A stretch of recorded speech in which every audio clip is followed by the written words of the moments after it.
Social మీడియాలో trolling నుంచి గురూజీ మహిళా కమిషన్ వరకు తెలుగు రాష్ట్రాల్లో విపరీతంగా బ్యాడ్ మౌత్ టాక్ నుంచి చివరికి కామాఖ్య టెంపుల్లో కూడా మీకు పరాభవం జరిగింది అని చెప్పి ఒక రకమైన వీడియో క్లిప్ తీసుకొచ్చి హడావిడి చేశారు కదా, అవేమి మిమ్మల్ని టచ్ చేయలేదా? చేయలే. నవ్వుకుంటా నవ్వుకుంటా మస్తు కామెడీ చేసుకుంటా. కారణం ఏంటంటే నేను ఎఫెక్ట్ అయినప్పుడు కదా. అవును, నేను ఎఫెక్ట్ అయినప్పుడు కదా. ఇప్పుడు ఒక ఎక్స్ట్రీమ్ పబ్లిసిటీ వచ్చినప్పుడు, ఒక ఎక్స్ట్రీమ్ క్యాలిబర్ ఉన్నప్పుడు, ఒక ఎక్స్ట్రీమ్ బ్రాండ్ కొలాబరేషన్ మనం చేసుకున్నాం అంటే బ్రాండ్ లెవెల్కి వెళ్ళినప్పుడు మన మీద జరుగుతాయి. ఇప్పుడు నేను ఒక ఎగ్జాంపుల్ చెప్తా. ఈ మధ్యకాలంలో లాస్ట్ 1 month 2 monthsలో ప్రభాస్ గురించి జరిగినంత ట్రోలింగ్ ఎవరి గురించి జరగల. రాజా సార్ విషయంలో అవును, ఆయన ఇంటికలు ఏమైనా ఊడిపోతాయా? ఏమవుతుంది? తన ఆహార్యం గురించి జరిగింది ట్రోలింగ్ అంటే. ఏదన్నా కానీ అవును, ఏదన్నా కానీ నేను ఒక ప్రశ్న అడుగుతా. నువ్వు మీ ఇంటికి పోతున్నావు, మీ ఇంటి ముందర ఒక 2 కుక్కలు చిత్తకాడితేలా పని చేసుకుంటున్నాయి.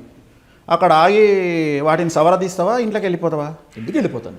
ఇంకో కుక్క పక్కనే ఉంది, ఆ కుక్క నేను చూసి మరుగుతుంది. ఏందో బ్లాక్ కలర్ ప్యాంట్ వేసుకుంటాడు, ఈ అమ్మ వేస్ట్ గాడు, వీనికి డ్రెస్సింగ్ సెన్స్ లేదు, బొక్క లేదు అని దాని ఉద్దేశంలో, ఆ కుక్క ఉద్దేశంలో ఈ అమ్మాయిడు బొచ్చుగాడు, ఈ అమ్మాయిడు నల్ల కలర్ అంగి ఈ సెట్టే కాలేంది అని అది నవ్వుకుంటుంది. అంటే మరుగుతుంది. దానికి ఆన్సర్ చెప్తావా? లేదు గురుగారు, అంతే. మిమ్మల్ని విమర్శించేవాడు మన పని మనకు ఉన్నది. పొద్దున్న లేస్తే మన లొల్లి మనకే. టైం దొరికితే పెళ్ళాంకు టైం ఇద్దామా, బిడ్డకు టైం ఇద్దామా, టూర్కు పోదామా, షాపింగ్, దీనికే టైం లేకపోతే ఇంకా వాడేలు పెడుతుండు, వీడేలు పెడుతుండు, వాడు తిడుతుండు, వీడు తిడుతుండు. ఏడుంది మనకు టైము? సంవత్సరం అవుతుంది. ఒకసారి బ్యాంకాక్ పోదామంటే టైం దొరకలేదు, దుబాయ్ పోదామంటే టైం దొరకలేదు, యూకే పోదామంటే టైం దొరకలేదు. ఈడ బిజీ షెడ్యూలు. ఇంకోటి ఏంది, ప్రపంచంలో వేణుస్వామి వామాచార పూజలు చేయాలంటే వేముని స్వామి దగ్గరికి పోండి అని జనాలను మొత్తం డైవర్ట్ చేసి కూర్చున్నారు. వేణుస్వామి ఒక్కడే అని ఎవరు చూసినా నా దగ్గరికి వస్తున్నారు. ఏంది నా పరిస్థితి? ఇప్పుడు గంజాయి పలానా దగ్గర దొరుకుతుంది అంటే దాని అవసరం ఉన్నాడు అడుగుతాడా పోడా? ఖచ్చితంగా. నేను ఎగ్జాంపుల్ చెప్తా. ఈ మధ్య కాలంలో జరిగినటువంటి ఇన్సిడెంట్, విశాఖపట్నంలో ఒక లారీ గంజాయి దొరికింది. అవును, దొరికితే పోలీసు వాళ్ళు ఏం చేసారు అంటే పలాని టైంలో పలాని రోజు మేము ఈ గంజాయిని తగలబెడుతున్నాము అని అనౌన్స్ చేశారు.